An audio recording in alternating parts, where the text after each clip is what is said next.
cristianismo católico se baseia na Bíblia Sagrada, com todos os princípios dados por Jesus Cristo, né? A lei principal de Cristo é amar. Amai-vos uns aos outros como eu vos tenho amado, né? Depois a igreja se organiza, no correr da história ela vai se organizando, nascendo lá dos apóstolos, né? Por isso ela tem nome de Igreja Católica Apostólica Romana. Por quê? Porque o fundamento dela principal é Jesus Cristo. Depois os 12 fundamentos dos apóstolos. E romana por quê? Porque Pedro, que era o chefe dos apóstolos, ele foi evangelizar em Roma, lá viveu e lá morreu. Os santos são pessoas que foram fiéis a Jesus Cristo, né? Jesus, última palavra dele aos apóstolos, antes de subir para o céu, ele diz: ide por todo mundo e evangelizai a todas as criaturas, pregando, né, tudo aquilo que eu vos preguei, batizando-as em nome do Pai, do Filho e do Espírito Santo. Aqueles que crerem serão salvos, os que não crerem não serão salvos. Quem são salvos? São os santos. Alguns desses santos nós podemos provar que são salvos por causa da sua vida, das suas virtudes, da sua fidelidade a Cristo, né? João Paulo II dizia que há uma única missa, aquela de Cristo, que Cristo celebrou na ceia, na última ceia, unida ao sacrifício da sexta-feira, a sua morte, e a ressurreição no domingo. Então, na celebração da missa, misticamente nós celebramos a morte e a ressurreição de Cristo.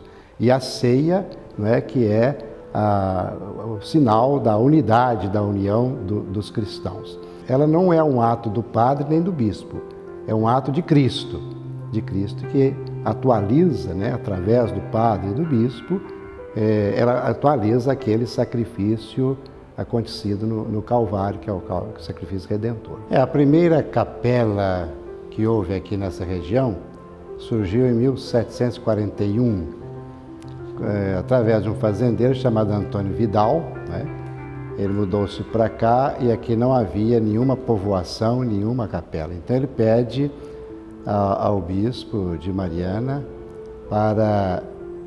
aliás, antes ainda, Mariana era Rio de Janeiro, 1741, ele pede ao bispo licença de erigir uma capela na sua fazenda, porque havia já moradores aqui que ficavam privados dos sacramentos.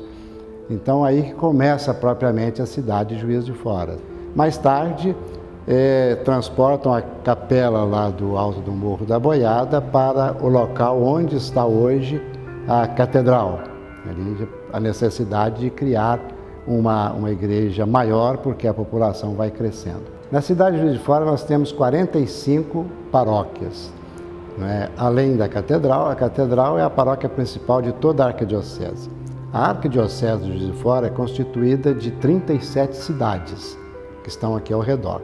Nessas 37 cidades nós temos 90 paróquias. Agora, a paróquia é onde está um pároco, onde tem um padre encarregado de pastorear o povo daquela paróquia. Deus é o Pai de todos nós. Deus é aquele que nos reúne como filhos, como um bom Pai.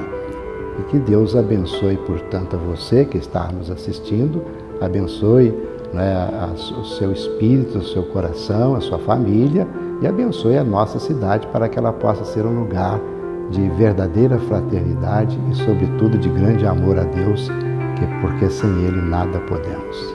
Entre as 45 paróquias citadas pelo arcebispo está a de São Jorge, também conhecida como Igreja Melquita. Do lado de fora, ela chama atenção pela estrutura e o formato esférico.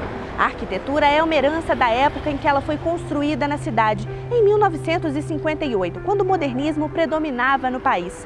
A década é a mesma da chegada dos imigrantes sírios em Juiz de Fora, que trouxeram, por meio dos ritos da igreja, um pouquinho da cultura do Oriente. Ambas as igrejas são católicas.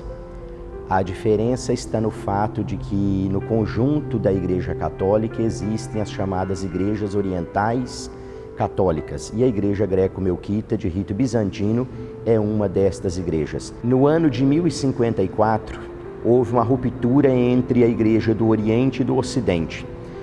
Tecnicamente, hoje nós podemos dizer que a porção católica é aquela que está unida ao Bispo de Roma, ao Papa, que também é o nosso caso aqui.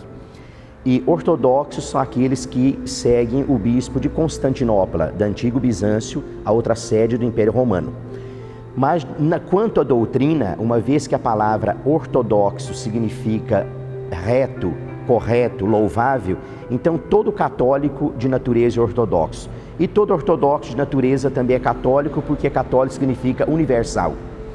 Assim, a presença da Igreja Greco-Melquita Católica em Juiz de Fora se dá pela imigração maciçamente árabe-cristã, melquita, oriunda da Síria, que nos anos 50 e 60 vieram para Juiz de Fora. O rito bizantino se desenvolveu propriamente em Constantinopla, Bizâncio, a antiga capital do Império Romano do Oriente. É um rito que guarda as decisões nas formas de orações e de hinos, as decisões dos 7 primeiros concílios que definiram a nossa fé católica e apostólica. O Oriente cristão foi a única porção da Igreja Católica que conheceu uma querela relativa à confecção e à veneração das sagradas imagens, de modo que a imagem na forma estatuária, ela, além de ser tardia na história da Igreja, ela é um tanto, digamos assim, limitada, porque o ícone, que são as nossas pinturas, eles transmitem por meio das posições,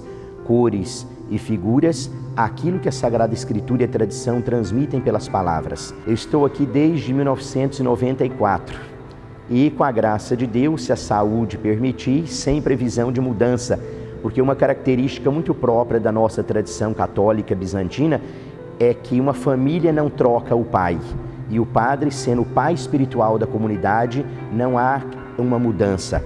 De modo que eu já estou vendo, chegando à igreja, já namorando as crianças que eu batizei. Daqui a pouco eu vou fazer seus casamentos, batizar seus filhos, e isso é uma alegria porque elas têm essa segurança espiritual e ao mesmo tempo também para mim é uma alegria pastoral de ver a minha família espiritual progredindo.